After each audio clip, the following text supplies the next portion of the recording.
Minnesota. This is what a cup looks like. I know you might not understand. I know it's hard for you, but let me take a drink.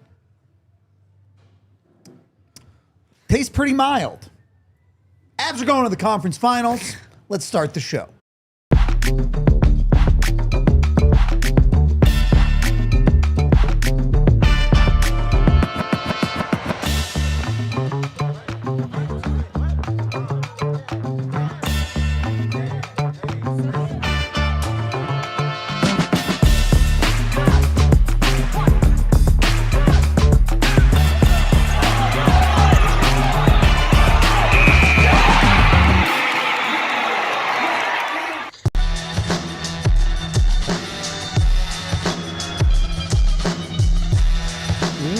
Welcome in to the DNVR Avalanche podcast, live from the Toyota Lounge, powered by your Front Range Toyota dealerships, and presented by Ramos Law. If you are a DNVR Avalanche fan, get with Ramos Law. If you've been injured and aren't sure where to turn, Ramos Law has a phone number as well as ramoslaw.com to learn more. That's Ramos Law, because what makes us different makes us better. Welcome in. Avs are going to the Western Conference Finals. Hell yeah. Never a doubt, right? Never a doubt. Never a doubt. Easy. Maybe a doubt or two. I'll be the first to put my hand up. I did not think the Colorado Avalanche were winning this hockey game. Not after the first period. Before the first period, I believed. But after the first period, I did not believe. There was not a lot of faith right up until 3 minutes left in the third period. I was back on the train, maybe, but... It was funny because you and I were talking during second intermission. We were like, I told you, I still think they're going to win this game. And then you watched the first 10 minutes of the third. And it was, all of that faith was tanked. Yep. They submarined it because they just weren't very good. They weren't very dangerous. You didn't feel like they were pushing. You felt like Minnesota was playing the perfect third period. It was very low event, just hanging out, not allowing a lot of dangerous scoring chances. And then plays get made. Plays get made is one way to put it. Great stuff. There's a lot of fair criticisms that I'm sure we'll make on this show about portions of this game from the Colorado Avalanche. Ooh. But you were down 3-0 in this game, and you scored 4 unanswered goals. We love to talk about the process. We'll get into the process, and I think some people will be surprised at just how good the process actually was for portions of this game for the Colorado Avalanche. Yeah.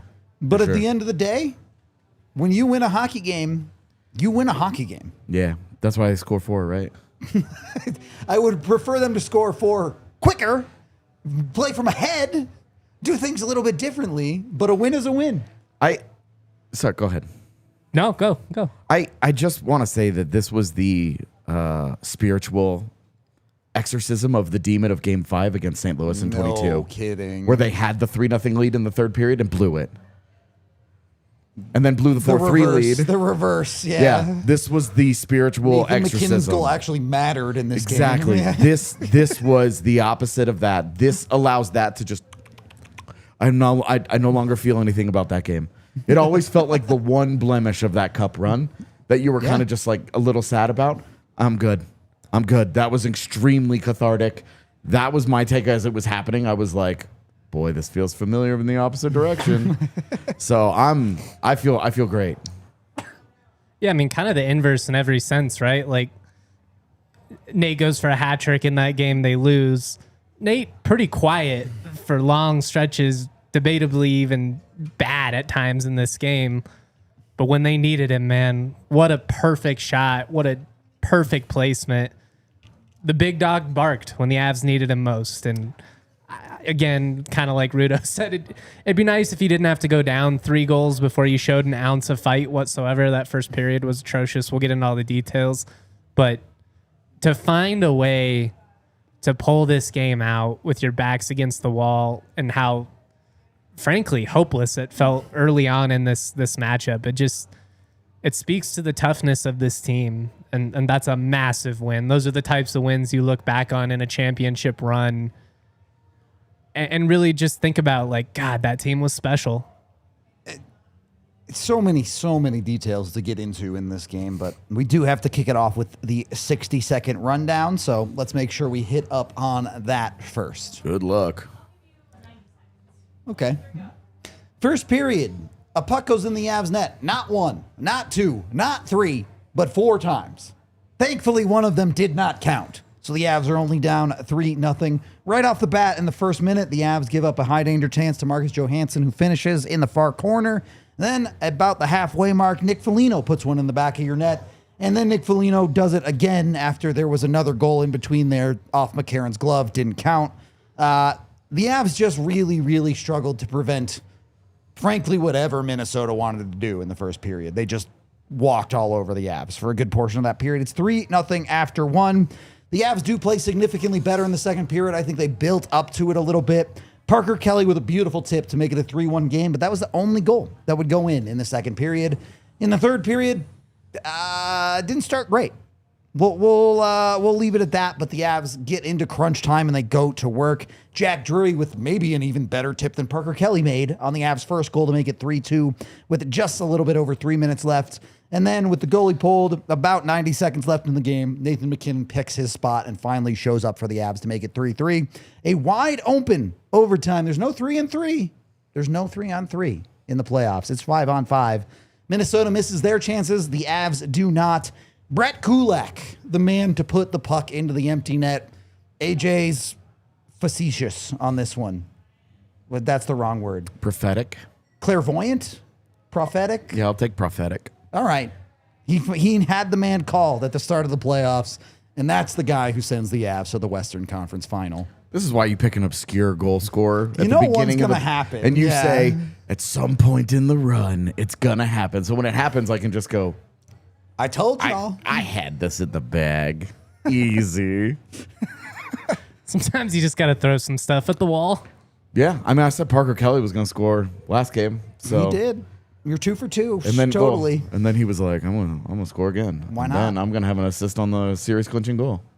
I'm going to say something crazy, and this might be me living in the moment. Can you guys think of a better comeback in the playoffs for the Colorado Avalanche? I would really have to go back and look. Without doing the research? Yeah, I it's mean, tough. the recency bias is like, hey, this is a series clinching game. You were down 3-0, but the reality is that like it was. You mean like multi-goal comeback, not like a 1-goal, whatever. Not they were down 1-0 in Game 6 against Tampa Bay, right? No, like, that's multi-goal comeback. This was a big one. It's a series clincher. It's not Game 2 where you're still setting the series up. This was you put the final nail in the coffin of a team of a division rival in a humiliating fashion, in exactly the same way that happened to you a year ago. Yeah. And it hurts to be on the other end of that, man. I truly, as an empathetic human being, I feel nothing for them. I absolutely love this for them. I am so excited for them to spend all summer eating this. I'm going to go the opposite way of you a little bit, because I would love for the next half decade to be Avs-Minnesota rivalry. I'm down. Like, I'm down to you love a good rivalry, and you need this to get it going. And this is something that I think some fans miss when it comes to a rivalry. Every great rivalry in sports is built on a bed of respect. Yeah. And success and failure. And of course, you have to win, you have to lose. It goes back and forth.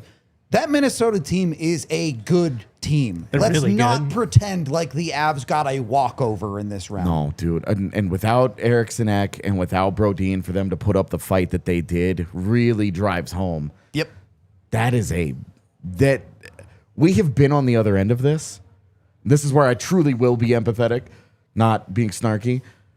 We were on the other end of this when Colorado lost to Dallas in the bubble. Yep. With Michael Hutchinson in net. You're just and surviving. And it's just like you just are never gonna fully let it go of like, we know how that run would have ended had they been able to stay healthy, had those key guys been around for it.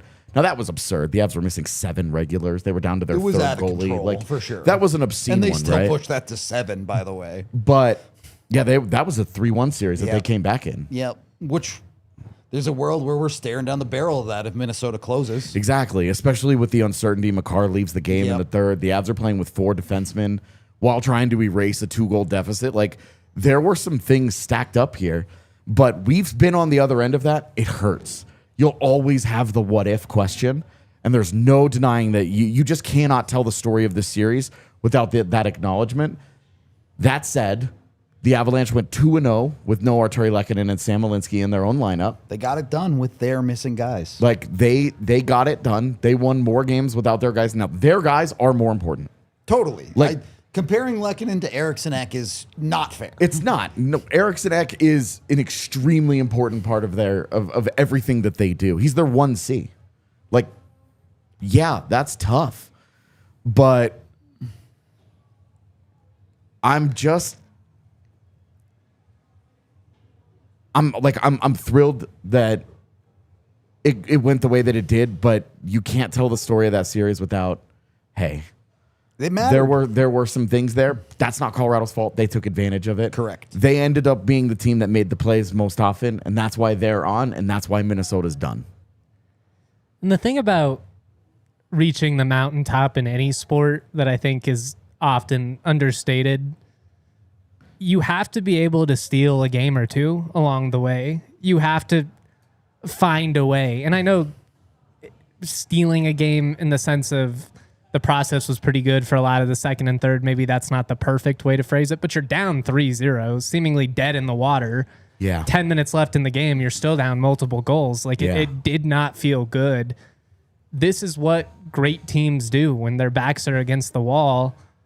They find a way to make enough plays, especially in the crunch time there, and the Avs to score twice in dramatic fashion the way they did, force it to OT. And then you got to credit them for stepping on the throat when the opportunity's there in OT. Yeah. You give up a rush early on. Minnesota got 2 really solid chances right off the bat, flubbed them. That's when you got to make them pay. That's where you have to show the killer instinct. And maybe you didn't necessarily show it for 60 full minutes, but you showed enough of it tonight to not have to go back to Minnesota. You get a little bit of extended rest for Kale and some of these other guys. Malinsky, hopefully this will help him, get back in the lineup at some point. We'll see.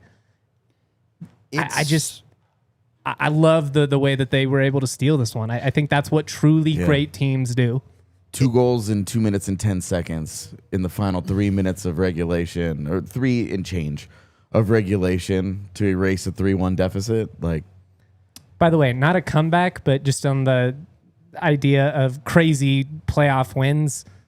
I mean, the Kadri 0.10 second game-winning goal would be in there, but it was different. The play-in weirdness. The play-in game where the stakes were extremely low. The Avs were already secured. It was mostly just like a disdain for St. Louis and just a general desire to win.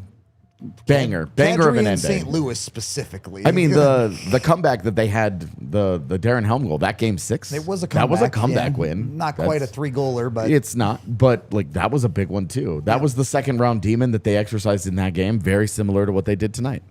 On home ice this time, though. Got to exercise some Minnesota demons too between 03 and 14. I know those series don't have anything to do with it, but as a fan base, it's a feels fascinating situation because their last home series win was 08 against Minnesota. Yeah. There's I don't believe in fate. I don't believe in destiny. Come on, there's something weird there. It feels a little bit like Team of Destiny at this point. Like, things are just kind of lining up your way. Yeah, I mean, a lot of hockey still to be played, to be fair. You're literally halfway there. I know. So 8 more wins to go. Yeah, we'll see. But this was a good one, and you just beat a really good team. Sweeping the Kings was whatever. Winning this in 5 is significant. You took care of business, but yeah, I mean, this was the Avs haven't been tested. You had especially after the way that Minnesota kind of bullied Dallas. Yep. And leading into this series, it was, the Avs haven't actually been tested. They haven't even played real playoff hockey yet. Dallas they were so tired of getting hit. They didn't want to get hit anymore. They were ready to be done. Well, is this a test? Does this count? Is this like a practice SAT? Being as soft as possible, Minnesota's a top 10 team in the NHL. Oh my God. When healthy, I think they're top Realistically, 5. probably top 5. I was gonna say 6, and like we Sure. could argue about Semantics, like yeah. like where you would position and they those went teams. out and beat Dallas, who was definitely top 5. Yeah. And the Avs just went out and took care of them in 5. Well, can't tell the story of Dallas, Minnesota without the Rupe Hintz injury either. Very fair. Very fair. The part no one loves to talk about, you have to get lucky. We talk about this every year. We Yep. talk about how things just sort of have to work your way. Your guys have to stay healthy. There are going to be guys that get hurt. You hope that they are manageable losses, and if the other team is going to have key injuries, you have to take advantage. Yep. The Avs lost a 7-game series last year where Miro Heiskanen and Jason Robertson didn't play. Choked it away. So, those things play a key role. That's one reason why last year was as painful as it was. Yep. And for them to have taken advantage of it this year is great. It's awesome. A lot more to get into. We do need to take our first break of the show and shout out a few of our sponsors, including the folks over at Rocky Mountain Cancer Centers. You know how long the average NHL shift is? 22 seconds. Little too short. AJ, you got a guess? What? I wasn't listening. The average NHL shift. I'm going to say 29 seconds. 36 Oh, okay. seconds. That was a little longer than I thought. Every single NHL shift, someone in the U.S. is diagnosed with cancer. Jesus. That sucks. Not going to lie. I've been through it. It sucks. Don't get it out of control. That's where Rocky Mountain Cancer Centers comes in. 1 in 2 men and 1 in 3 women are going to get diagnosed with cancer in their lives. Chances are you know someone, maybe a friend, a family member, or a coworker who's been affected. As the official sponsor of Denver sports fans, Rocky Mountain Cancer Center treats more adult cancer than anyone else in Colorado. Your support, your team, Rocky Mountain Cancer Center is the team that supports you. Make sure you go get with them. Even if you're not dealing with it directly, make sure you're getting checked with Rocky Mountain Cancer Center, or frankly anywhere, but Rocky Mountain Cancer Center is the best place to do it. You've stood by your team for decades, through every season, every setback, every comeback, wearing the worn-in jersey, cheering from the same lucky seats, because it's more than just a game. It's family, it's legacy, and at Rocky Mountain Cancer Centers, we understand that kind of loyalty. Head over to Rocky Mountain Cancer Centers, the official sponsor of Denver sports fans. You can go to RockyMountainCancerCenters.com today to learn more. What if you could have reliable and intelligent Wi-Fi? What if you could keep it at the same price for 5 years? You can with the Xfinity 5-year price guarantee. Xfinity Wi-Fi makes everything work in your home together. It finds and fixes problems before you even notice them. Kind of like a super intelligent Wi-Fi with a sixth sense that lets you stream the game even when the whole family's online. You can watch the game. The kids can be playing video games. You can be having the watch-along pulled up, all working perfectly. All your devices working in perfect harmony for 5 whole years. Here's the best part. No annual contracts, no hidden fees, plus Xfinity's best equipment comes included. Take it from me, a lot can change in 5 years. Championships are won, records are broken, dreams grow bigger, but your Wi-Fi, it should stay reliable and the price should stay put. Lock in your price and unlock the possibilities with Xfinity. Learn more at Xfinity.com. Xfinity, imagine that. Select plans only, restrictions do apply. Second period of the DNVR Avalanche podcast. We'll get into 3 stars in just a minute. But I do want to take a look at this game. AJ, I don't know if you have the numbers ready. I do think this is a very interesting conversation to get into for the Avs. Where do you want me to start? I mean, what I've looked at and what I've seen is... All right, let me put it this way.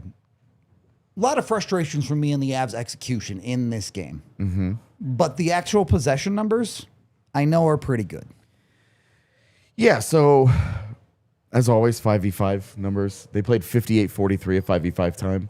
1 power play for each Very team. lack of calls in this game. And then I don't think the reffing was bad. They just set a precedent of they're not calling much. It was consistent at Yeah. least. Yeah. Each team got 1 power play. Nothing happened on either one of them, and everybody moved on. The shot attempts in this ended up being 81-39. That's kind of outrageous. Yeah, shots on goal. Again, these are 5v5 numbers. Shots on goal were 28-16. So 81 shot attempts produced 28 shots on goal. Not great. Scoring chances was 31-10 and high danger chances 16-8. Now there's a clear line of delineation here between the first period and the rest of the game. Scoring chances were 9-7 and high dangers 7-6 after the first period. From that point on, the Wild managed 3 scoring chances the rest of the game. That's nothing. 2 high dangers, while the Avalanche went 9-9-4. So that's 22 in periods 2, 3, and 4, and 9 high dangers in those while allowing 2. That's like, if you're gonna build a comeback, the other team completely giving up on any semblance of trying to play offense. It's a problem. It helps, right? Like, it makes life a little bit easier for you if you're trying to get there. That's what I wanted to ask you to kind of dive into for a sec, is just Minnesota's mentality at 3-0. Were you surprised that they didn't push it more? I get it's kind of human nature. You're trying to not make the mistake that lets Colorado get back into it. I'm surprised to that level. Once they escaped the second period, it was like, okay, we got out of this. Well, and then the third period, as we've talked about, Frankly, the first 10 minutes were really good for Minnesota. I would say like the first 14 minutes, you're looking at it going, this is the perfect period for the Wild. It's super low event. Yes, the Avalanche have a lot of shot attempts and they have possession. They were not generating. They weren't dangerous, though. They were not generating actual shots on goal. They were not making Jesper Wallstedt make saves. Yep. There were not a lot of scoring chances. There were only a handful of high dangers. And then it happened. Like, this is the fear. In exactly 2 minutes and 10 seconds, it happens. It's what the Avalanche, it's what makes them scary and makes them special. I do want to give a little bit of love to how Bednar handled the end of that game, the end of regulation. He looked at it and he was honest and said, these are our best guys. this line has given me my goal. Yep. So I'm going to go out there. It's 3 minutes left in the game. They gave you another one. I'm going to put my fourth line out there. They're great playing. point. They're playing in the offensive zone. I'm not just going to keep force feeding the offensive guys. I'm going to give it to the guys who have actually given me offense tonight. And they got you a second goal. They did. The Avalanche allowed 2 goals to whichever Felino it was. Whichever Nick. whichever Timu Kachuk scored those goals. That's such a good take on them. Oh, man. That's more goals than Brady scored. So maybe Brady Kachuk is Timu Felino. Anyway. Matthew's legit. Brady Yeah, he's legit. Yeah, props. That guy's actually done stuff. So you neutralized that. It took a while, but you neutralized the fourth line goals there. And then we kept saying, it's gotta be the guy. It's gotta be the man. In crunch time, it was. It's gotta be the man. And they threw him out there, and McKinnon, he's frustrating, and he's piling up shots on goal and scoring chances. But when it's not going, it always feels way worse than it actually is. And then he makes an unbelievable shot. Straight up, there are a handful of superstars in the NHL. And we love to talk about the statistics of, Nathan McKinnon's had 4 100-point seasons. Oh, look at Kucherov in the regular season where he always pushes for the Art Ross. All of these players are great in the regular season. You know why you get paid the big bucks? To score that goal. That moment. That is why you get paid the big bucks. You know why you also get paid the big bucks? To make the play that you do in overtime, to have the primary assist on the overtime winner. We're going to get to it. I'm just saying, the guys that got paid the dough, they gave it to you at the end of this game. Like we got real good, Marty. I know we'll get into it. Yeah. My goodness, will we get into it? There's a man we have to get credit to first, though, as we get into our 3 stars of the game. And there are other guys we will talk about. I promise you we will get to the goaltending conversation. But first, Nathan McKinnon. 3rd star of the game. Yeah. That is the wrong tie, but hell yeah. Sorry, I spelled it wrong. It's fun. Very weird game for Nathan McKinnon. I think through the first 2 periods especially, there was building frustration for a guy like Nathan McKinnon, because the reality is the Colorado Avalanche need him to be the man. He has to be the guy that gets it done. Who are you talking about? Nathan McKinnon, the swimmer? The guy with the flippers? Who? Goggles? Some call him the dog. The financier? That is such a funny joke. That's so good. That's so good. That is niche, sir. That's well played. Do you want Nathan McKinnon numbers? I already know he had 9 shots on goal in this game, but please tell me the puck possession dominance. 17 shot attempts. 17. Now, only 5 scoring chances and 3 high danger chances, which are usually really good numbers in a game. But in like relative to 17 shot attempts, you're going, what? A bit interesting. Yeah. I mean, that is playing with the puck on your stick and like that. You when you shoot that much, you have the puck that much, you're living and dying with how that guy succeeds. And there are 5-6 different plays in this game where you're going, what the hell is Nathan McKinnon doing? Yeah. Genuinely frustrating stuff that is not good enough. But you know what is good enough? Tying the hockey game with 90 seconds left. You live through the ups and downs with Nathan McKinnon because when the chips are down, he goes and does superstar shit. 59 minutes of frustration and 1 minute of elation. And you completely redeem yourself. Yeah. That's how it is. That's what you pay that guy for. And for a direct contrast, the highest paid player in the NHL was in this game. And he had the game on his stick in overtime. Nothing. And he passed it. Yeah. Is this the Nathan scored a goal game like Jamal hit a shot? Yes. Dude, if Kirill Kaprizov goes and does his season-ending presser and says Nathan McKinnon scored a goal, legend. That would actually be awesome. Yeah. I mean, you can't place that puck any more perfectly. I genuinely, how many players in the NHL can hit that shot? All of them. They're in the NHL. But how many of them can hit it in that moment With and be 90 on the seconds ice left and have in that the- trust Thank and you. have the track record to say and the balls to take the shot and not go, I don't have this club in the bag, and to just rip that thing out of there after you've been so frustrating all game? Like 3? Yeah, I'd say 5. Okay. That's also a small number. It is. How many NHLers are there? Roughly like 650 regulars. It's like you got like 600 regulars and then like 200 that like shuttle in and out of your roster. The Jackashans that like move around. Like they're there sometimes, they're there, and other times they're gone. You know, those types. Hopefully, And we're talking about 5. Sean less there moving forward. I think that probably worked itself out today. Star number 2. I know we call him the Marty Party, but is this not Mr. Patient? Is this not Mr. Calm, cool, and collected for the Colorado Avalanche? He gets the game-winning assist in overtime because he goes and gets a puck. He circles the zone. He takes his time. He lets the play develop. Finds the man in the right spot. And yes, Brett Kulak finished. We'll talk about him. But Marty Necas's poise is rare. This is not a guy who, at times to a frustrating point, does not necessarily play with urgency. But when the time comes to make the right play, he makes it.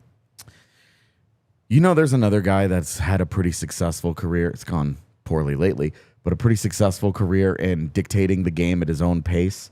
And that patience can drive you a little nuts.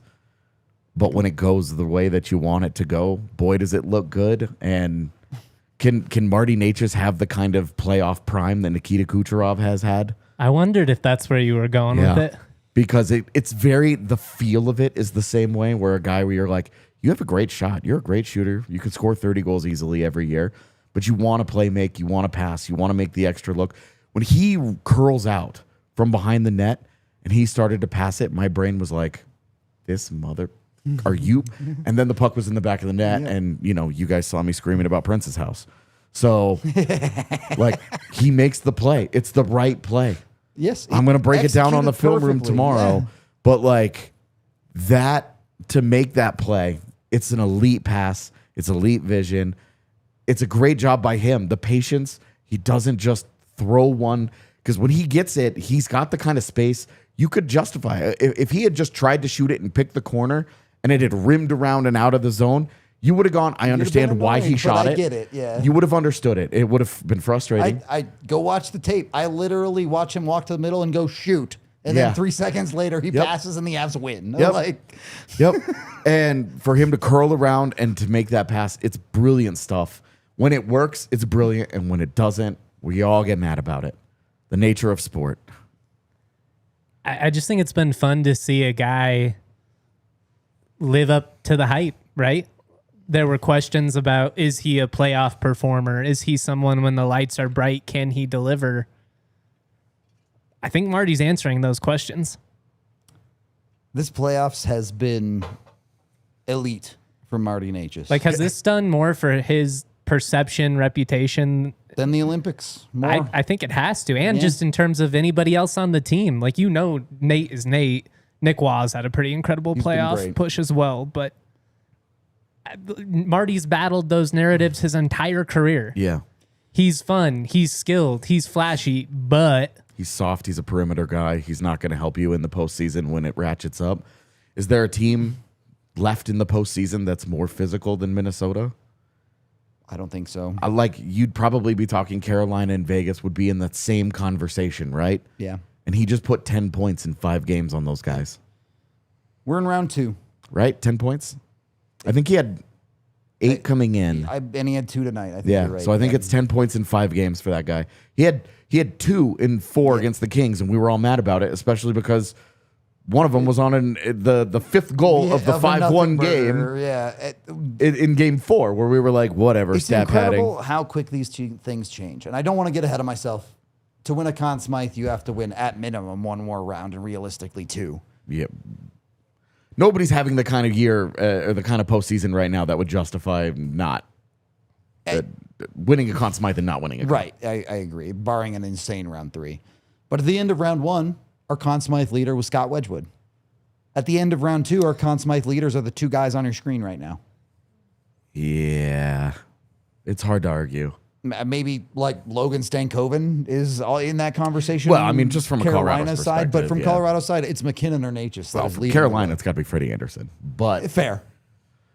Yeah. But this is what it needs to be if the Avs are going to go all the way. Yes, it's awesome that the 4th line continues to just be incredible. But if you're going to truly do this thing, it's got to be on Marty. It's got to be on Nate. It's got to be on Cale. We're running long here, but I don't care. The Avs won the second round. It's gonna be a long show. It just has buckle to be. Up, Chad. Yeah, it just has to buckle up. Star number 1, you win a series clinching goal in overtime, you get the first star. I do not care. Brett Kulak, star number 1. He also picked up an assist in this game. What Brett Kulak did on the game-winning goal is not special. Let's not pretend like Marty Necas didn't create that play. What he does before it is.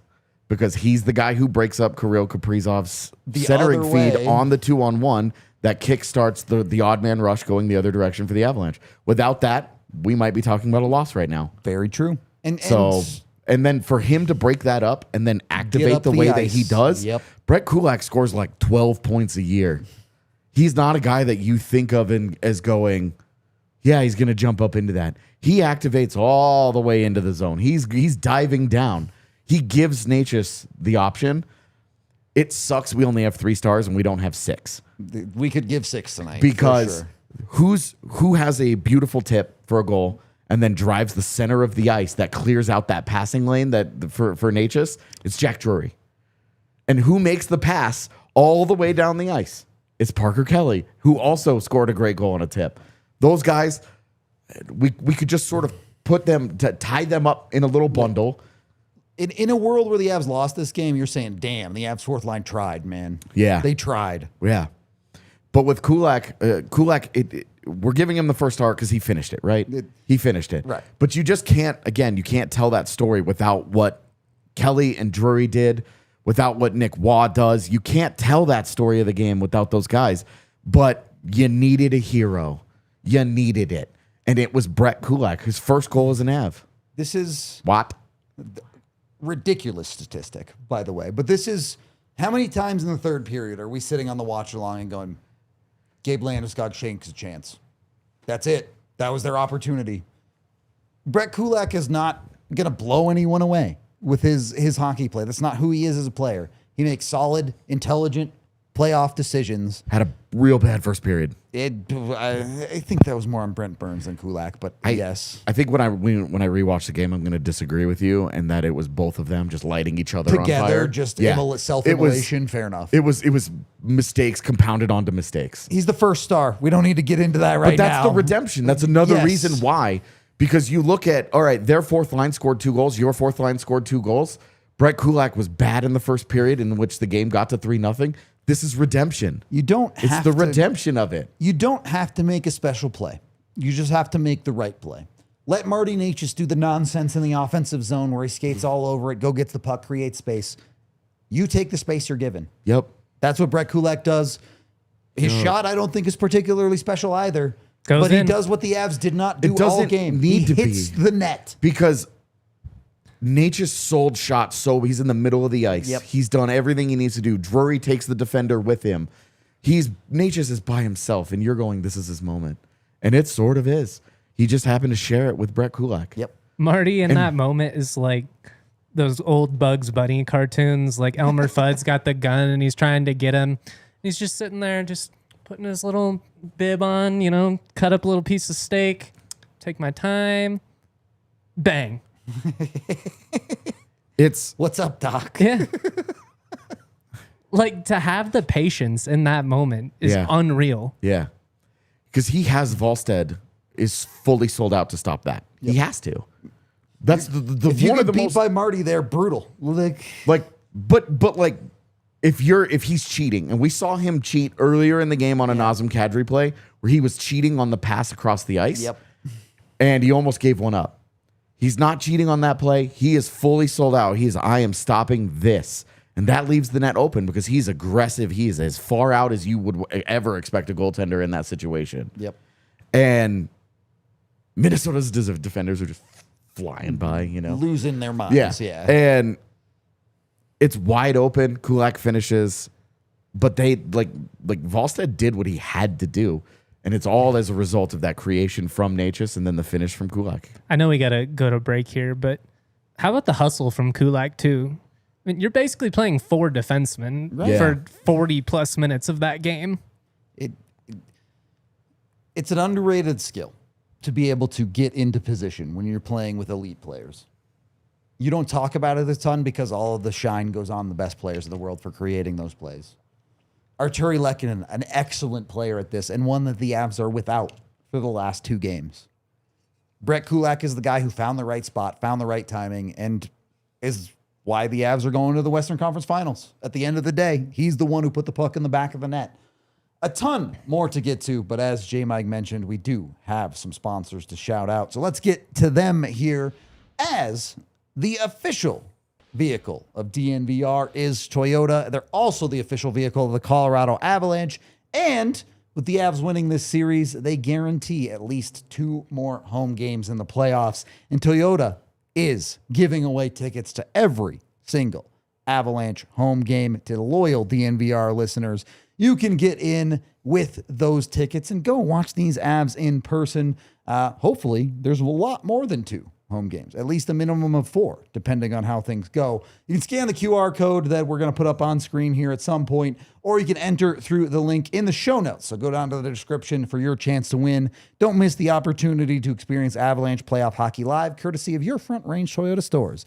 AutoNation Toyota Raplin Centennial, Corwin Toyota in Boulder, Groove Toyota in Littleton, Mount States Toyota in Denver, Stevenson Toyota East in Aurora, Groove Toyota in Inglewood. That's a new one. Shout out Toyota, opening new stores. Steven Toyota East in Aurora and Stevenson Toyota West in Lakewood. Toyota, again, the official vehicle of not just DNVR, but the Colorado Avalanche. Toyota, let's go places. You're going to be like 92 and just rambling the Toyota stores in your chair. It's 55 stores by that point. If you're like me, you could go for a victory steak right about now. Hit up the homies over at STK Steakhouse. They've got a killer happy hour that's available Sunday through Thursday from 2:30 to 6:30, as well as 9 p.m. to close. Friday and Saturday, you can get that happy hour from 2:30 to 5:30. They are open late night after game days, so you could be there right now. You could be sitting watching the DNVR Avalanche postgame show, eating yourself a nice little steak, I mean, that's tough to beat. Steak night, you can get a 3-course meal plus a glass of wine for $69 a pop. They've got a seasonal menu with rotating items. They are open all holidays. It's a great way to treat a significant other. Got graduation coming up. Maybe you dropped the ball on Mother's Day. Make a reservation or learn more at stksteakhouse.com. Go get you some today. Third period of the DNVR Avalanche podcast brought to you by Ramos Law. A lot of other guys to get into in this game. Obviously, the 3 stars are the 3 stars, but they are far from that to stop with. Top to bottom in the lineup. I know we talked about him for a minute. I want to give all the credit in the world to the Avs fourth line. Parker Kelly, Jack Drury. Guys who would not go down quietly in this hockey game. Sure, maybe Nathan MacKinnon is generating a bunch of shots, but the pucks aren't going in. It's not a complicated game, hockey, at times. You go to the right area. It looks like it, but it's not, man. Get to the front of the net, put your stick out there, good things happen. And there's a lot of complicated conversation in here. The first goal is a Parker Kelly tip, but there's another conversation about how, you mentioned it, Brett Kulak is the game-winning goal, a little bit of redemption. Brent Burns really struggled in the first period of this game. At times on the watch-along, AJ, you were begging him to just put the puck on net. Yeah. He does. Parker Kelly gets a piece of it, and the Avs get themselves back into the game. Also, he was on the ice at the end. Yeah. He had the secondary on the game-tying goal. That's... There's something poetic about him burying the Wild. Yep. Like him helping to bury the Wild in such a painful fashion. Like, remember me? yeah, sucker. Talk about a glow up, man. Yeah. Like, it's tough when you're in, you got to break up and you got to look and see them go on and lose 10 pounds. They're dating somebody hotter than you and killing it in their career. It's Parker Kelly, man. He's blown all the way up. Yeah, I'm curious how the Ottawa Senators are feeling right now. Like, we had this guy for $800,000 and we told him to go away. That's why they're the Ottawa Senators. And this guy scored 20 goals for the Avalanche this year, and then he just had a 2-point game in an elimination game. Like, that's got to be something that gives you juice. it's good. When you're the stars of this Avs team too, when you just have the stability and the dependability of those bottom 6 guys, knowing that they're going to pick you up at times. It's not, obviously you want your stars to shine. We've talked so much about the responsibility and how much of that, has to be shouldered by people like Nathan MacKinnon. But I got to think that when you see those guys go out and they get you within 1 and you're Nathan MacKinnon or you're Marty Nietzsche, it's like, all right, you got us here. I got you now. These guys have done this for us. Yeah. These guys, the fourth liners, have dragged us into this fight. It is on us to finish it. And they did. Master Chief style. Finish the fight. Yeah, exactly. You were a real one. Yeah. They needed Master Chief. They got it. His name, the Avs don't have anyone named John. It's tough. That's okay. Parker Kelly is 17, 117. Nah. There we go. We're working our way into this bit. I like this. The other guys we absolutely have to talk about is the goaltending. And this is a conversation of multitudes. No one's going to pretend like the Avs were quality defensively in the first period by any stretch of the imagination. No. But also, Mackenzie Blackwood didn't give you a save. No. Both things can be true. And I think it's tough because, as you mentioned, the defense wasn't great. He lets in that same kind of like cross ice, like leaky goal that goes right through his body that we drilled Scott Wedgewood for in game 1. Yeah. And it was very frustrating when that happened for Wedgewood. It was very frustrating when it happened for Blackwood. But the third one, the one that actually counts, not the disallowed goal that they punched in. A glove, whatever. Yeah. The third one that actually it's not counts. even the actual save, it's the initial rebound. That's the problem. Yeah. And it's a problem with Jack O'Shawn, yes, but the fact that that's not just glove down. You look at Scott Wedgewood made like 3 saves in this game. Yep. And one of them is they throw a puck at the net and he just catches it and the whistle gets blown and everybody forgets it happened. Yep. And with Mackenzie Blackwood, It bounces off he him, skitters out, and he used his glove like a friggin' cricket bat, and he just swatted that thing back into play. Yep. And Jack Ashon loses the battle to Nico Sturm. Devon Taves has to abandon the front of the net to try and come across and make the play, and that opens up the backdoor play for whichever Foligno it was that scored. Yep. Like it's all so bad, and it starts. The nexus, the beginning of it is Mackenzie Blackwood just could not catch the puck. You can't give up second chances like that. It's one thing when you can't see a puck and it's just hitting you and it's doing whatever. That is a clean look that a goaltender in a postseason series cannot give a second opportunity to. Agreed. It made all the sense in the world to pull him after that. Yep. We talked about pulling him. You and I were talking about After potentially the second one, after the second one, the way that it leaks through him. He's getting pulled after You're the like, third one what if it doesn't in the not world? count. And then the third one, it's like, okay, they gave him a lifeline. They got lucky. Yep. He got the lifeline, and then he immediately lit it on fire. I think you got to feel some sympathy for Mackenzie Blackwood in the sense that if you're watching the defensive effort in front of you in that first period, and then you see the way the Avs respond in the second period after you get pulled, there's probably an element that's like, come on. thanks, guys. Would have been cool to get a little bit of that earlier. But at the same time, at some point, you have to make a play. You have to find a way to get a stop on one of those and just keep your team in the game until Colorado's able to generate a push. And he just wasn't able to do it. And from like a body language perspective, it was not reassuring. No. And I credit Bednar for making the poll. He's had the right feel in those senses over the last couple of weeks. It's going to be interesting to see where they go from here, but I would assume it would be Wedgie for game one. Yeah, how could it not It would be? have to be, right? How could it not be? And we'll get into Wedgie. I can drink to that, though. Chat, over 400 likes. Y'all are absolutely ridiculous. Cheers. Cheers. I don't know where they find this Picho vodka, but I'm going to drink it. It's so good.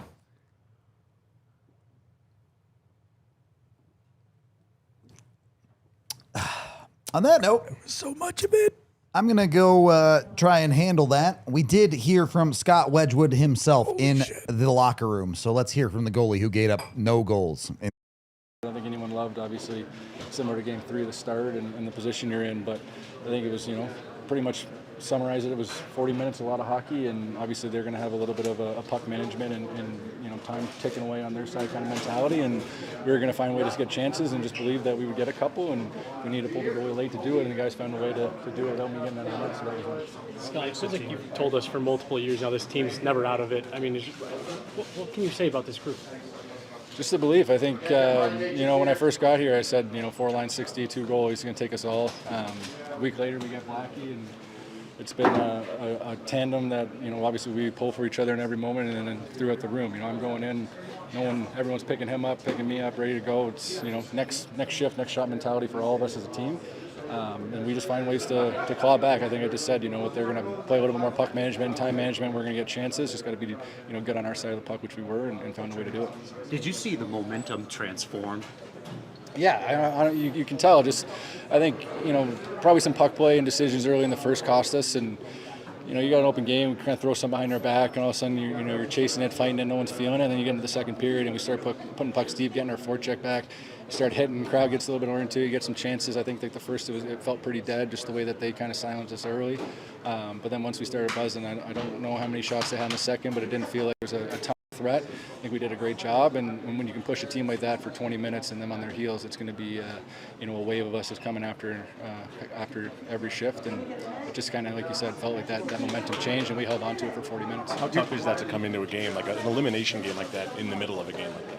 Yeah, I think you could, obviously, first and foremost tough, but I think, there's no egos. Blackie came in Game 3, right to the bench. I'm his biggest supporter. We know it's going to take multiple people in multiple different situations, and him and I, he's on the bench, he's not sulking, he's still talking to me, he's being who he is, and in the tandem, and we understand it's a hard game. Guys are going to get opportunities to score, and if it's me switching for him or him switching for me, and these guys maybe find a little boost, coach thinks it's a boost, whatever the case may be, there's no ego, there's no, it's got to be me, and we all want to be our best and do our best, but if it you're going to write that up and say both of us got to play tonight, find a win. We'll sign that contract every day. You're the goaltender on a team going to the Western Conference Finals.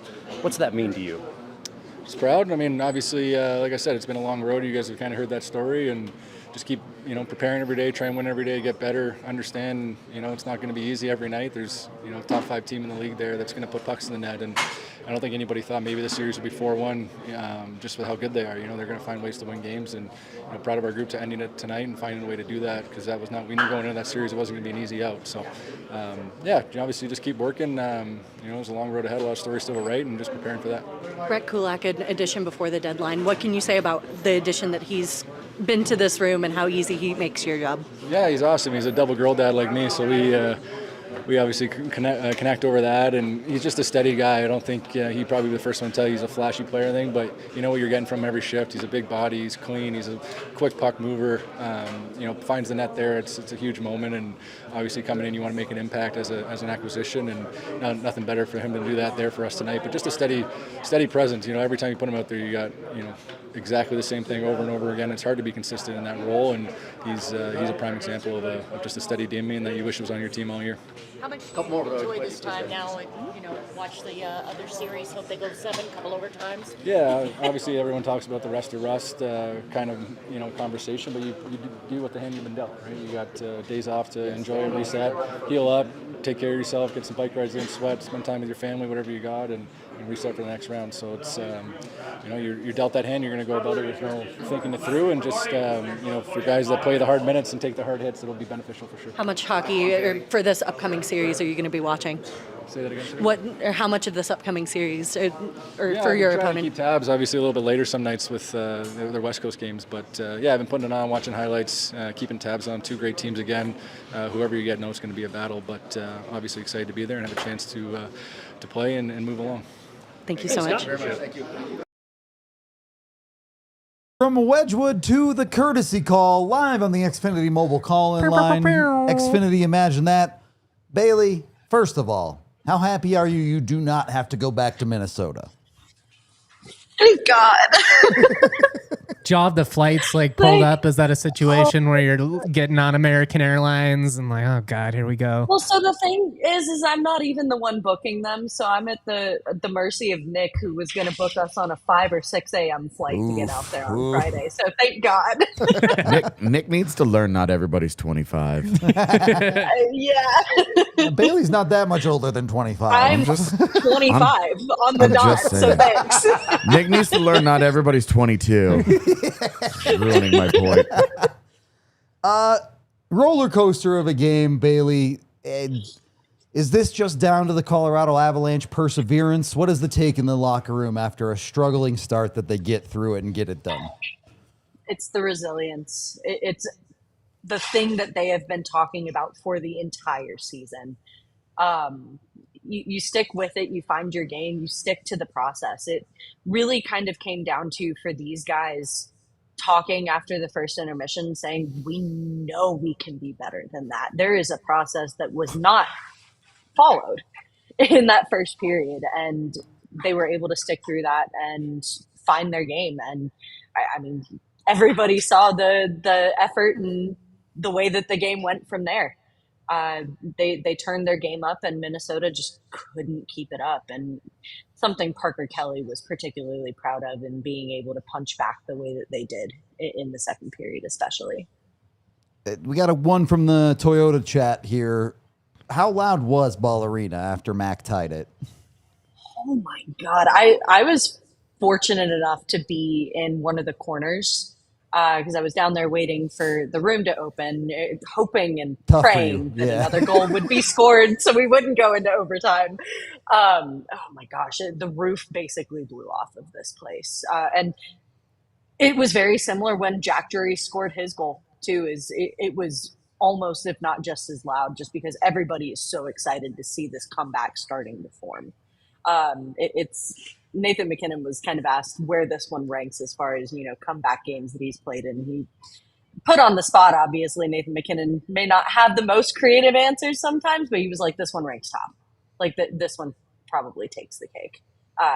Paraphrasing, obviously. But that just goes to show how special not only this comeback.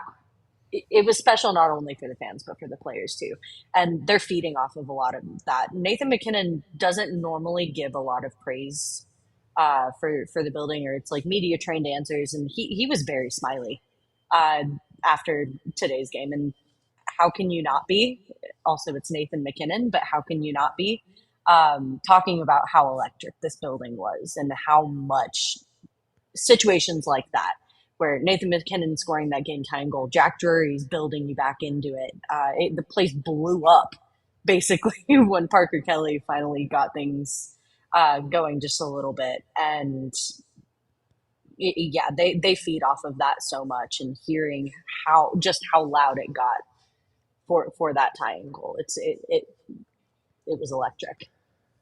The dog, he was barking, obviously, at the end, but Marty Nietzsche's, I mean, an incredible play to set up the game winner, 2 assists in this one.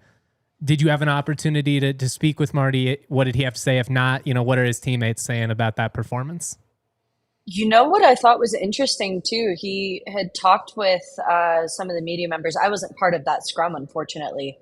It's chaotic in there for people that don't have an idea of what a postseason locker room is. It's very tight. But I mean, some of the guys had kind of talked to him, and he had a whole lot of praise for the depth and what they were doing. Obviously, a top player like that, like he's not one to, take the credit. He loves that trickle down and giving credit where credit's due, and said depth, especially in a game like this, has been huge. Like, yes, obviously he had a fantastic game, but he's giving that credit to guys like Parker Kelly, to Jack Drury, who are really buying in and, creating that opportunity for them to get back into this game. He also mentioned in that overtime, he wasn't even supposed to be on the ice for that. And he got the tap once he realized that there were not enough players on the ice. And so he bolted out there, and that's what that play turned into, was just him realizing that there were not enough players on the ice, and oh crap, I gotta go. Just so we can maximize on our opportunities here. And I thought that was a really cool part of what kind of came out of that presser. I'm curious what the vibe from Bednar was in a game like this, because you watch the Avs go down 3-0, and then you see the resilience of them come back. They ultimately make the Western Conference Final. For Bedsy, is a win, or is he going to crack the whip in the next practice a little bit? I don't know if it's necessarily about cracking the whip. He's really proud of the way that this team fought back into this one. His first quote to open up the presser was quite literally, "I wish it was an easier way." And that's like that's really what it came down to. And like he mentioned, he's really not in the room and during intermissions to get this group going. He relies on a lot of the leadership that's in that room to give them that fuel. But there was a lot of confidence coming out of that first, second, third goal. He mentioned that Nathan McKinnon in particular was a huge part in keeping the Avs as level-headed in this game as they were, even going down 3-0. Sitting there spreading across the bench like, we're down 1-0, we're down 2-0, we're down 3-0. Not many teams can stick with leads like that very often against a team like the Colorado Avalanche. So there's a lot of confidence on that bench and being able to punch back. And Nathan McKinnon spearheaded a lot of that, and something Jared Bednar was very proud of.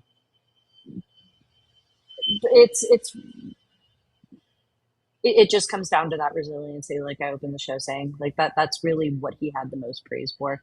Obviously, you're not getting what you need out of that first period, but he had a lot of great things to say, especially in that second period. You don't get rewarded as much, but thought that was really the key and what spearheaded their ability to come back. Obviously, at this point, I think if you expect Bednar to come out and outright say what he's going to do next with the goaltender position, you're going to be disappointed. But what did he have to say about, tonight, the performance from both those guys, anything big picture, just on the topic of the goaltenders there? Not a whole lot to say as far as big picture goes, but I really thought it was interesting when he talked about the situation of, starting Wedgewood in that second period and said if this was a regular season game, he probably would have left Blackwood in because it's not on Blackwood. He is not the only problem that the Avs had in that first period. And so if he had the option, he would have pulled a lot of other guys than just Blackwood after that first period. Like, Me too. if that's the way hockey could have worked, like that's what he would have done. But ultimately what came out of that was just needing to find some sort of spark. And if that's, making a change on the back end just to get something going, he wanted to try anything. You have the confidence to get back into a game. You just need to find that little spark. And Scott Wedgewood, I don't know. You can tie it to whatever you want, but you got to think Scott Wedgewood was a huge part of that. And that's what Bednar kind of linked it to and saying, we just needed to find something. And that's all it came down to. Last one for me, Bailey, as we're into overtime here. Oh, my God. Based purely on city, Anaheim or Vegas? I'm a beach girl. I go Anaheim. That's an easy choice for me. Gambling is not my thing. If you can keep me away from that, that whole scene. I think I'm straight. We'll leave it at that. That is Bailey Curtis on the Xfinity mobile call-in line. Go follow her on Twitter, Bailey Curtis. 2 Y's in Bailey on there. And, of course, Xfinity. Imagine that. We're drifting into the twilight hours of this show, but I do still think we have a number of things to get to, including a little snippet from Jared Bednar himself. Let's hear a part of head coach's post-game interview. Questions for head coach Jared Bednar? Go ahead, Colleen. We'll start with you. Coach, was this the epitome of what you said about this team being able to find a way? I think I wish we'd find an easier way. That one was something. But you give them credit. I felt like there was some moments in the game where we were a little down, but we had enough guys that were, upbeat, positive, kept the belief, and kind of dragged the other guys into the fight a little bit. And it wasn't everyone's best game, that's for sure, but that's what a team's all about. You're dragging each other into the fight and trying to find a way. And yeah, it was a struggle, but we got it done. Jesse, then Tracy. Coach Nate just told us that when they went up 3-0, he said that's a long time for a team to hold a lead against us. Just how did you hear that? You just used the word belief. How did you hear that belief starting to grow as you guys started to lean on them a bit? Yeah, well, it took a while, right? First period, you'd like to be able to get out of, they dominate the first 5. You'd like to be able to switch it around. They dominate the second 5, the third 5, and next thing you know, it's end of the period, and you're dodging bullets, and you find yourself down 3. But I heard Nate say that multiple times on the bench tonight. They got 1, and it's just big deal. So what, they're going to hang on to 1 goal lead, but they kept pushing and built the lead. And it's just at that point, I think the belief started to grow when we, it just starts with 1 shift, and then we were able to sustain it. And our second period was fantastic, right? It just was. And so you got a lot of guys back on board, I think, at that point. It's leadership, it's guys digging in personally as a line, just kind of trying to figure it out on the fly, right? And we're trying to give them any information we could to just sort of simplify it and get on our toes a little bit. And I said at the start of this series, they're a really good team. So it's almost like you're either the hammer or the nail in the series, right? And when they took control of Game 3, we were the nail a lot. And then I felt like that way in the first period, today. And then we started to be the hammer again in the second. And I didn't love the start of the third. I thought we were kicking the puck around a lot. But we got it going. It just takes 1 chance. I just kept telling them, we're just looking for 1 chance to get back in this game. Someone capitalize on 1 chance. And so anyway, that's what how it ends up, and that's why you keep fighting to the end every night. Tracy, then Ryan. Jared, talking about that fantastic second. You make the goalie switch during first intermission to Wedgewood. Was there anything said also in the room before you came out for that second period? Yeah, I'm not going to tell you what it was, but I mean, it wasn't anything crazy. It's just like, again, just trying to give them a message that sort of simplifies where it starts for us. Like, what's the starting point here? Because we were losing all over the ice in every aspect. So just trying to break it down and like, where do we start? Like, what do we got to concentrate on first, and then like, what's next? And if you give them a third thing, then just do that, and like, we'll start to gain a little momentum, right? So the analytics weren't good after the first, and we had to change them. When it comes to the goalie switch, a regular season game, I would have left Blackwood in there because he was no different than the rest of our team. Like, we just weren't good enough, but you're looking for a spark, and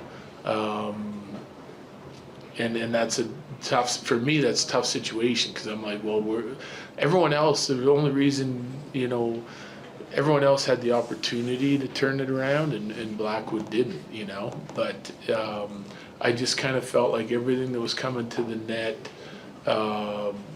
like, he wasn't controlling the rebounds, like, there was too much garbage in front of the net, and if that's the way they were going to play, like, we needed to handle some pucks clean, like, through traffic and without traffic, and Blackie wasn't doing that, so I felt like this could be an opportunity to spark our group. Maybe we get a heck of a performance out of Wedge, which we did. But he, again, like, if I could have made changes to our lineup with healthy bodies and after the first period, I'd have pulled a whole bunch of guys, not just Blackwood. Right. You talked about guys driving guys into the fight. What can you say about Parker Kelly tonight? He beats Brett Faber to the net on his goal, and then he makes that pass to Marty in overtime. Because it starts with the competitiveness. It's what he's never going to cheat you on. Like, he'll have nights where he's better than others. He'll have nights where, like, he looks like a superstar, and he'll have nights where he's not that good, but there's not many of those because, like a lot of guys on our team, their success comes from their hard work and competitiveness, and then dialed into the details, right? And so, I feel like I didn't check the minutes, but I'm assuming the fourth line had a lot of ice because I felt like they had pretty good juice and they were creating. When some other guys weren't. So when one line struggles, you need another line to step up. I think the fourth line for us is a line that consistently does that. Like, they know that they're going to play more because they're in tune, and some other guys are having tough nights, and that could be fatigue, it could be anything, but they're good at recognizing when we need something to happen, and tonight they went out and made it happen. If you want to watch the rest of Jared Bednar's presser, the full thing will be up on our YouTube. Chat, over 500 likes. I got to be honest with you, this is Red Bull. We'd have to drive home. Yeah. we have lives after the show. Cheers, though. Much appreciated for all the likes. Y'all are awesome.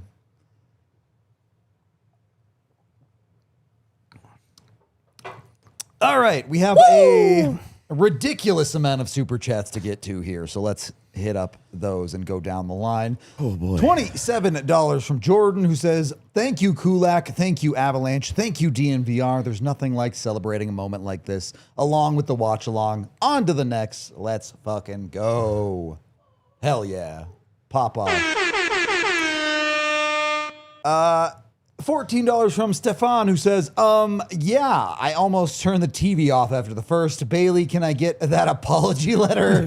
I need about 10 of them, LOL. Holy cow, how did Nate thread that needle? This is insane shot. Dude, the apology letters are going to happen. Yeah. It's going to be a thing. Apparently that show's going to be a banger. Yeah, I guess, dude. People seem to love it.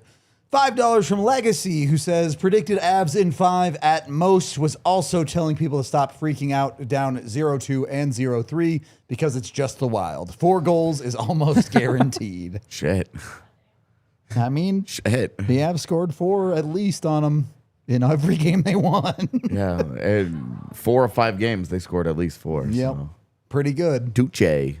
Meteora with the $20, who says, I love AJ's vibe right now. I love Titans? Nice. I don't know how it ended, but Yeah. you had me in the first half, fam. I'm not sure what Titans are. TVT, or rather TV Tic Tac Zach, with the $10 saying, not to brag, but when it was 2-0, I did call it during the watch along. I said it would be really funny if the Avs do the reverse of Game 5 against St. Louis, winning it after down 3-0, and I called it.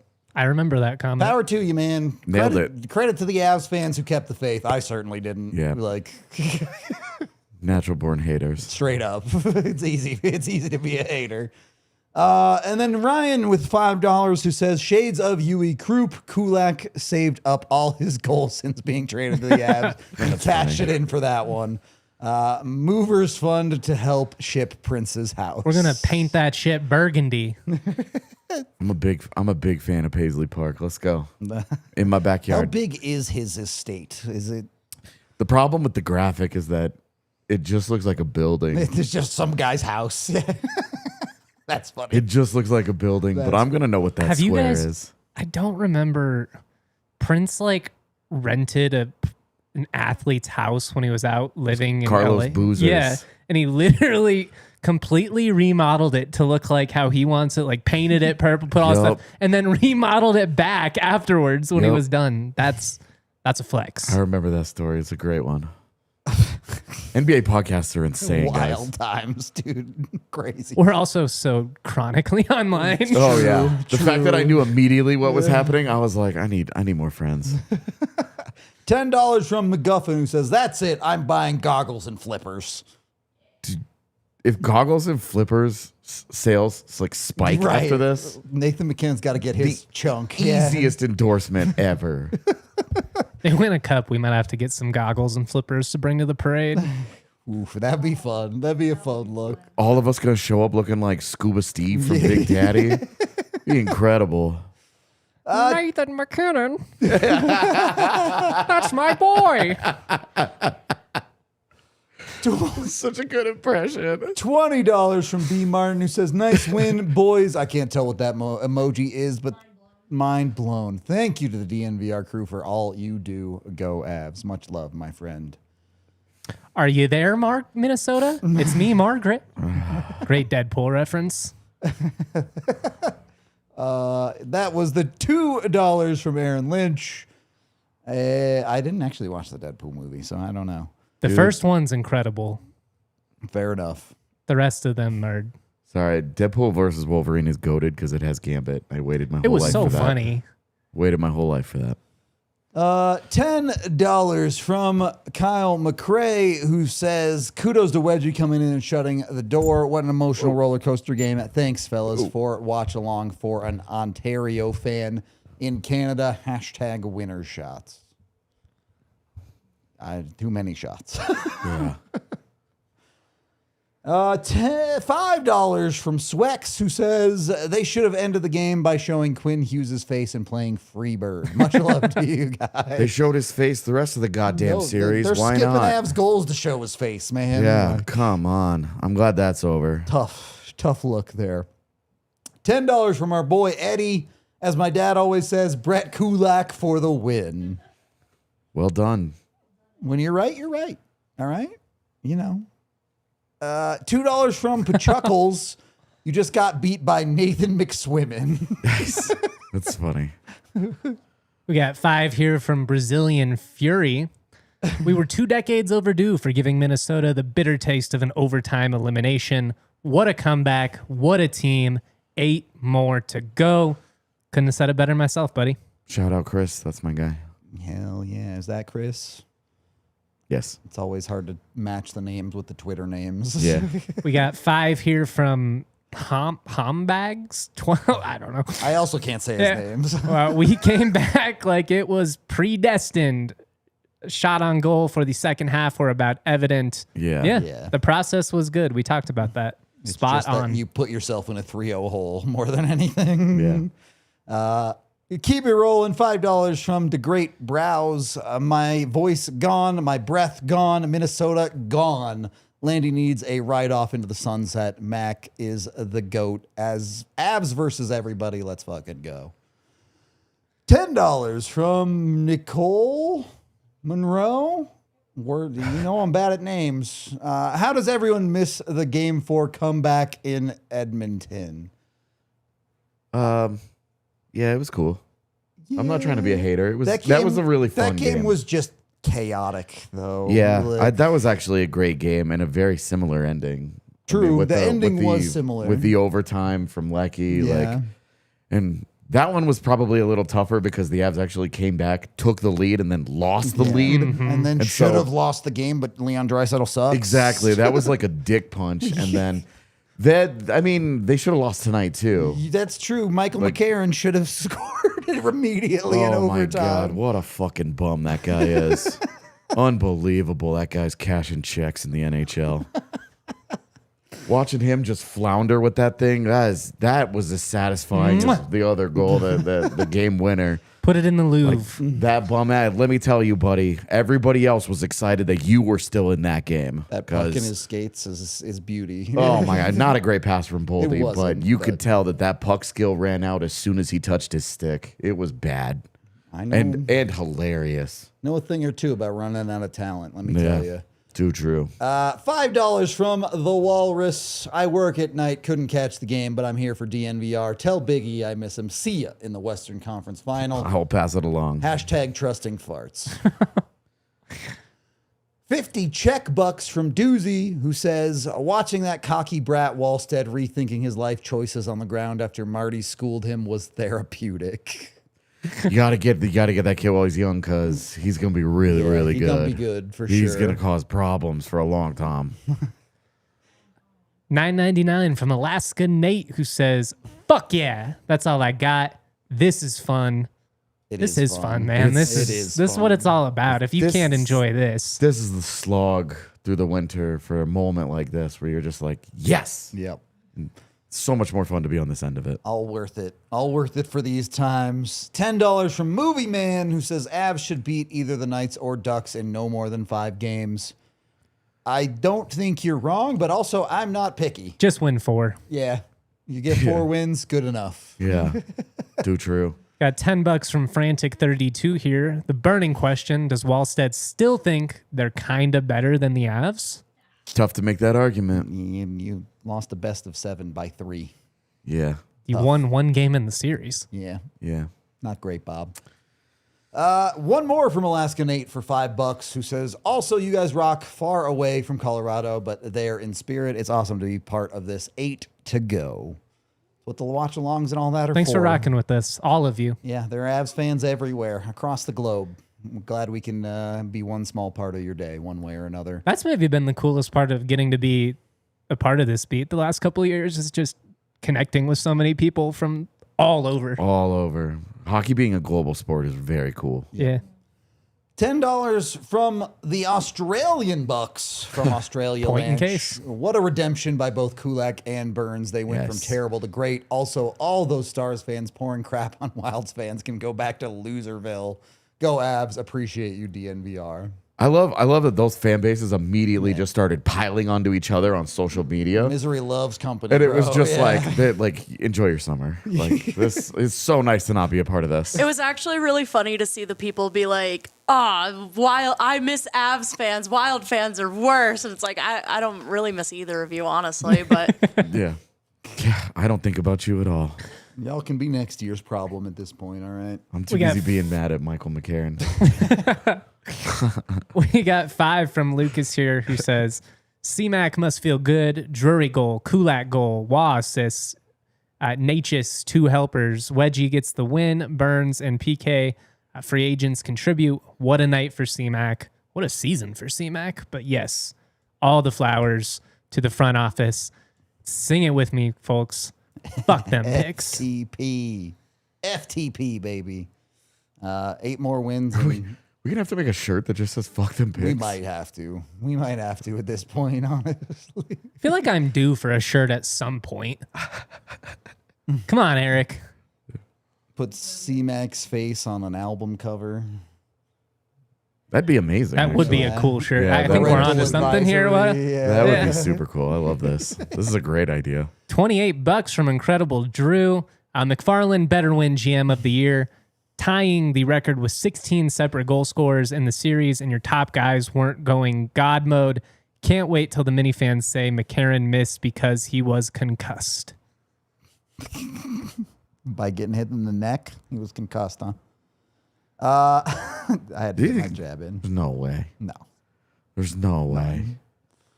I think his pride is a lot more bruised than his brain potentially is. Yeah, did he talk after? He also, that he was the guy who got the goal called back, too. Yeah. Like, justice. Oh, I know it. I was sitting there going, God, I'm going to get dunked on by the state of Minnesota for a week. Then it got called back, and then he whiffed in overtime, and it was just like, it's my turn to be happy. Avs fan in NC with the $5 was supposed to be asleep to wake up at 2 a.m. for work. No sleep tonight, buddy. That's 3 hours from now. Totally worth it. Go Avs, go. Hell yeah. Amazing. $10 from Tanner, who says, wife is stoked. Game 4, I was doing dishes during third. Tonight, I was cleaning dog poop on the floor for goal 2, dog throw up for goal 3, and playroom for winner. She now has a full chore list for me next round. That's tough, buddy. It's only weird if it doesn't work, man. True. I went off camera when they were down 3-1. They scored. It's like, well, I guess I better sit here. Then they tied it, and it's like, well, I guess I'm watching the rest of the game from here. Everybody's got a thing.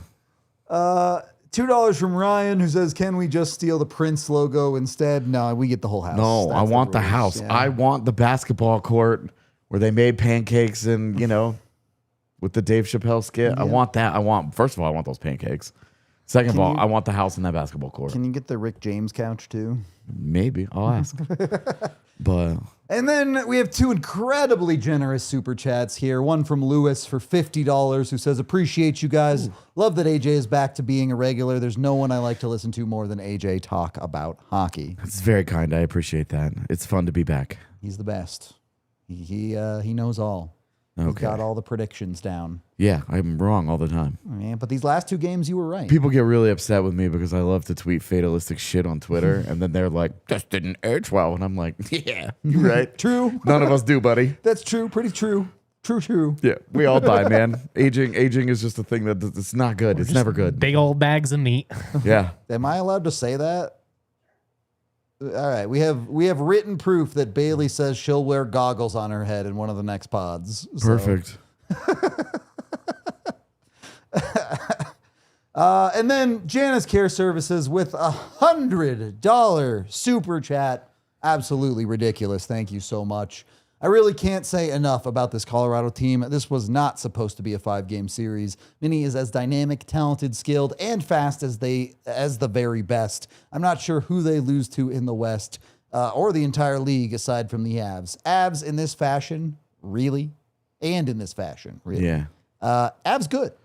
Yeah, Avs in 5 was not a popular prediction, but Imagine not picking Avs in 5 every Couldn't be me. yeah. Yeah. I put it out on Blue Sky because I didn't want the Twitter smoke tonight. But my hockey group chat friends had a screenshot of me saying, I want to pick Avs in 5, but I don't want to deal with Wild fans, so I'm saying 6. And then I picked them in 6 on the show because I'm a fucking coward. That's all it is. Oh. Y'all rule. Cherish it, chat. I don't remember saying this. I trust you guys. I just don't remember saying it. My brain immediately blacked out. A late super chat from Robert here. That McCarron whiff on the 2-on-1 made me so happy, to be honest. What a win. You guys are awesome. This team is awesome. Go Avs, so go. Good. This is it, man. You don't make the conference finals very often, and I know the Avs have loftier goals, but enjoy it while it lasts, man. Every day I get to come into work and cover this team. It's not fair. Yeah. This is the dream, dude. I know I'm going to enjoy it. I know y'all are going to enjoy it. We're going to have an off-day show tomorrow. Our 5th show of the week depends drastically on what Vegas and Anaheim does, so rock with us one way or another, but there will be a Western Conference final sometime this weekend, whether that be Friday, Saturday, or Sunday. And then depending on how things go, Game 1 could be this weekend too. I'm fully expecting Game 1 to be this weekend. If Vegas closes it out, it certainly will be. Yeah. You think they would? You think they would do what they just did? And because like Carolina, Philadelphia started so early. They did. And then we know that Buffalo, Montreal is going 6. Yeah. You think they would start them and not have them going on alternating days? Like they could just wait for all the series to end and then be like, okay, hey, we're going to set it up so that one series on one day and the other series on the next day. Do you think they would actually start it before that? In case Buffalo, Montreal goes 7? I'm sure they want to get the weekend games. I do. in if they That's my can, thing. I think right? that's exactly what they want to do, where they're going to be like, it kind of screwed Minnesota over too in this series where they were like, get your ass to Denver, and they're going to tell whoever comes out of that battle the same Colorado, thing. yeah. Like 36-hour notice, like get to Colorado, you got to get there. Well, and it could be another situation like this series where you play Sunday or something, and then maybe you get a 3-day gap between game 2 and game 3 or something like that. For sure.